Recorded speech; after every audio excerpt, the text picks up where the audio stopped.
Hey guys, it's Mike from Backyard RC, and today we have a treat. It's not really RC related, but I was in awe as I walked in here. I'm standing here today with an actual moon rocket. This is one of the Saturn V's, and the sheer scale of the thing just blows me away. This rocket is over 300 feet long. So let's go for a walk down it and let you guys experience what I'm experiencing here. I know it's not the same from a video. It is definitely a cool thing to see. This is one of only 4 or 5 remaining in the world that are an actual Saturn V rocket and not a replica. So if you follow me, we're gonna go down for a walk here. The first thing you can see are 5 massive engines on stage 1. This is the first stage of this rocket. This is a 3-stage rocket. So let's keep walking down. You can see the sheer scale.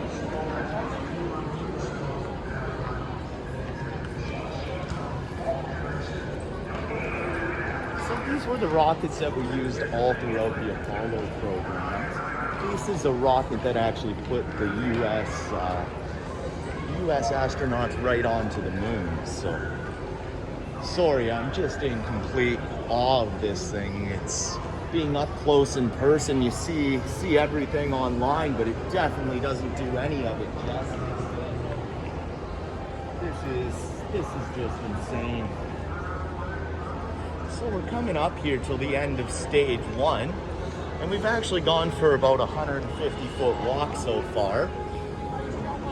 I know it's hard to take in how big this truly is, but we're coming up to stage 2 here, so I'm gonna put myself in front of stage 2, and that'll give you guys a little bit of scale of how big this rocket truly is.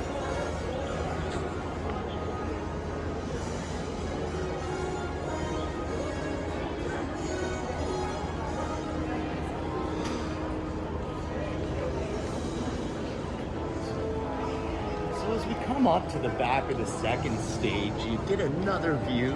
These are different engines than the first stage. They're a little smaller, but still the thrust out of these would be astronomical. It's pretty crazy to actually see all the wiring and everything involved with these. It really is an organized mess, it looks like. It is insane. For these rockets to launch successfully, there was over 2 million individual systems that had to come together in perfect timing to make everything work. For the time, it really, truly is amazing what they were able to achieve. So let's go for a walk down stage 2 here, guys. I'm gonna leave my camera girl up here at the start of it. I'm gonna go down to the end of stage 2 just so you can see how long this truly is.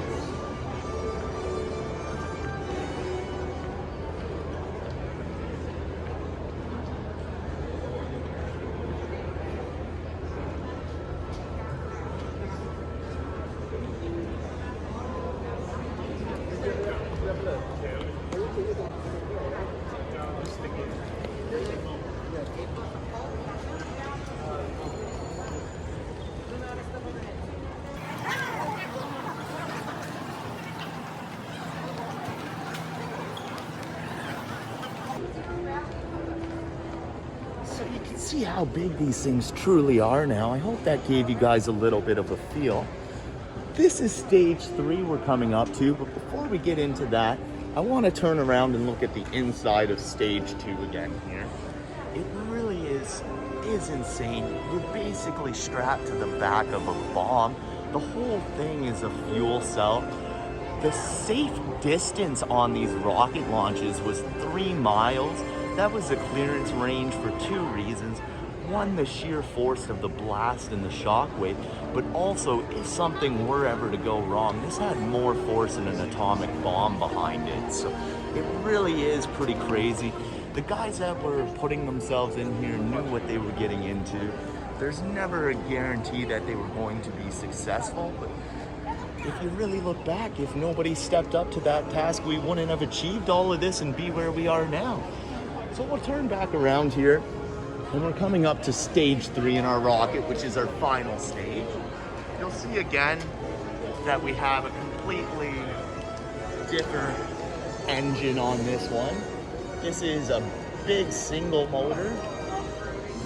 Again, you can see going into inside there, that whole grate, they really are just one big fuel tank with an outer shell of wiring, electrical, hoses. It's pretty crazy to actually take this in person here, guys. I know the video's not going to do it the justice it deserves. So let's keep walking down here on stage 3.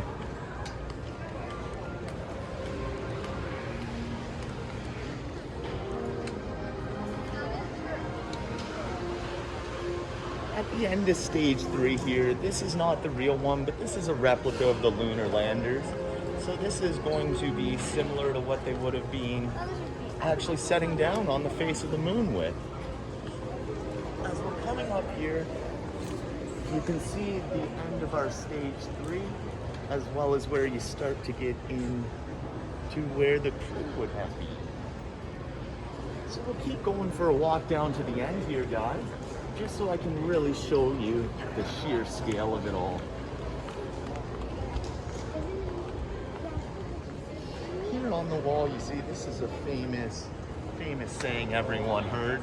That's one small step for man, one giant leap for mankind. Made famous by Neil Armstrong. And as we get into here, that would be the crew capsule. So that is what they are actually in. You see up, we have this long tower on the front, as well as it has 4 smaller individual engines. That is a launch abort system in case something were to go wrong.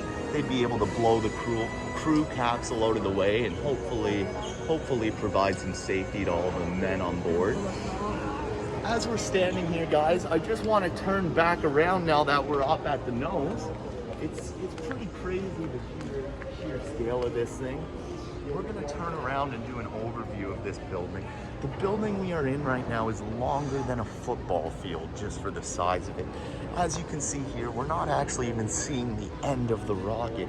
So this is pretty amazing. While we have you guys down this end too, I want to show you, this was the Astro van that actually transported all the crew members out to the Apollo missions. If we come up here,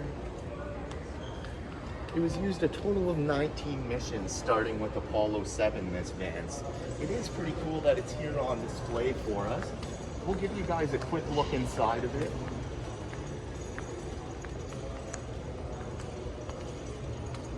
So this is what everyone would have been sitting in their spacesuits on the way out.